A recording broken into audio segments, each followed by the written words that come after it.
दोस्तों नमस्कार। स्वागत है आपका मेरे YouTube channel the family blogger में। आज मैं अपने ब्लॉग के माध्यम से आप लोगों के सामने नीम करौली बाबा जी की बायोग्राफी प्रस्तुत करना चाहता हूं, जो कि काफ़ी रिसर्च के बाद मैं और मेरी टीम द्वारा तैयार की गई है। तो आइए देखते हैं और बिना देरी किए हुए जानने की कोशिश करते हैं बाबा जी के विषय में। धन्यवाद।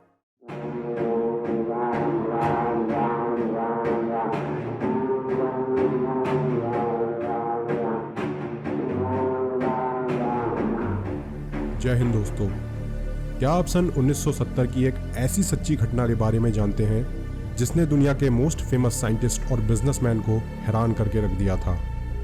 ये सच्ची घटना ही नहीं बल्कि एक ऐसा अलौकिक चमत्कार था जिसके कारण बहुत सारे अमेरिकन्स सनातन धर्म को अपनाने के लिए मजबूर हो गए थे। तो दोस्तों, मैं बात कर रहा हूँ भारत के महान संत और भगवान हनुमान जी के अवतार माने जाने वाले नीम करौली बाबा की, जिन्होंने अपने एक ऐसे अलौकिक चमत्कार से अमेरिका के एक आम नागरिक को WHO यानी वर्ल्ड हेल्थ ऑर्गेनाइजेशन का फेमस साइंटिस्ट बना दिया था। और WHO में इस साइंटिस्ट के महान योगदान के कारण उस समय दुनिया के करोड़ों अरबों लोगों की जान बच पाई थी। और दोस्तों, अमेरिका का ये साइंटिस्ट आज भी जिंदा है, जिसकी उम्र 78 साल के करीब है, जो अपने बहुत सारे इंटरव्यूज़ और टेक टॉक्स में महान संत नीम करौली बाबा के इस अलौकिक चमत्कार के बारे में गर्व से दुनिया के लाखों करोड़ों लोगों को बता चुका है। तो आइए जानते हैं कि क्या थी वो 1970 की ऐसी सच्ची घटना जिसने उस समय लोगों के होश उड़ा के रख दिए थे। It came from seeing a picture of a guru called Neem Karoli Baba, and I was so drawn to the picture of this person, and I didn't know who he was or what he was about. He had been to the same place that was in the book. He was a devotee also of Neem Karoli, and when he told us we should go to India, that was kind of the seed of the idea. Steve Jobs came here in 1974 looking for enlightenment from a guru named Neem Karoli Baba, but the Baba had died 3 months prior. But it still said that his time here and Neem Karoli Baba's favorite fruit, apples, inspired the Apple logo. Then in 2008, Mark Zuckerberg came here on advice from his mentor, which was, Steve Jobs. And Steve said to Mark, come here and... He told me that in order to reconnect with what I believed as the mission of the company, I should visit this temple that he had gone to in India early on in his evolution of thinking about what he wanted Apple and his vision of the future to be. अब video में आगे बढ़ने से पहले जान लेते हैं कि आखिर नीम करौली बाबा थे कौन।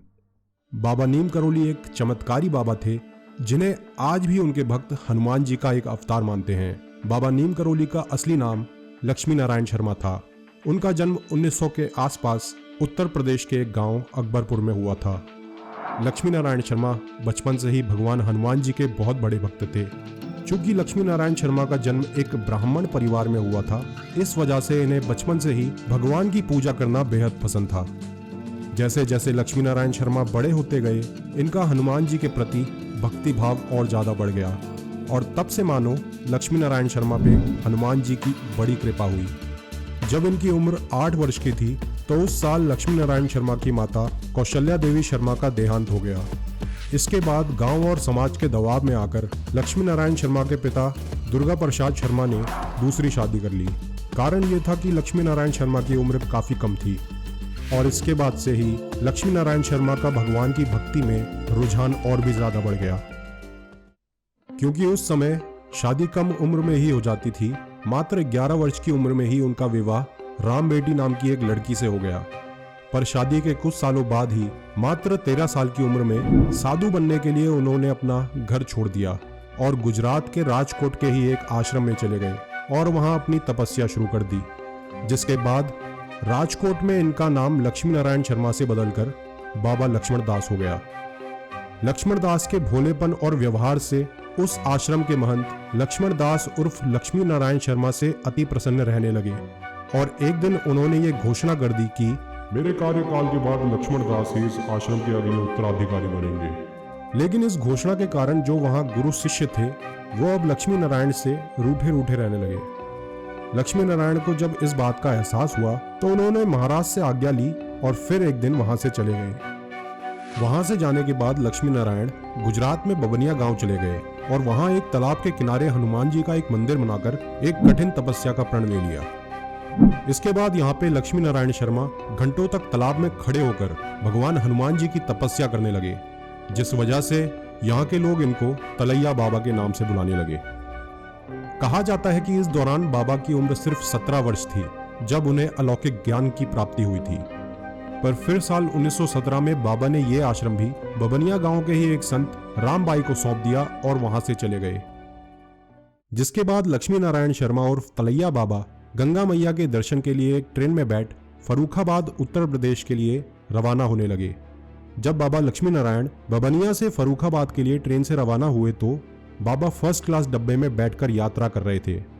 यात्रा के दौरान टिकट कलेक्टर, जो कि एक एंग्लो इंडियन था, उसने बाबा से यात्रा टिकट मांगा और बाबा के वेशभूषा को देख उन्हें बहुत भला बुरा कहकर नीम करोली नाम के एक नजदीकी रेलवे स्टेशन पे ट्रेन से उतार दिया। ये सब होता देख बाबा वहां से थोड़ी दूर लगभग 5 किलोमीटर आगे जाकर एक नीम के पेड़ के नीचे अपना चिमटा धरती पे गाड़ कर बैठ गए। बाबा के ट्रेन से उतरने के बाद स्टेशन मास्टर ने ट्रेन को चलाने का ऑर्डर दिया और गार्ड ने हरी झंडी दिखाई, पर ट्रेन अपनी जगह से 1 इंच भी ना हिली।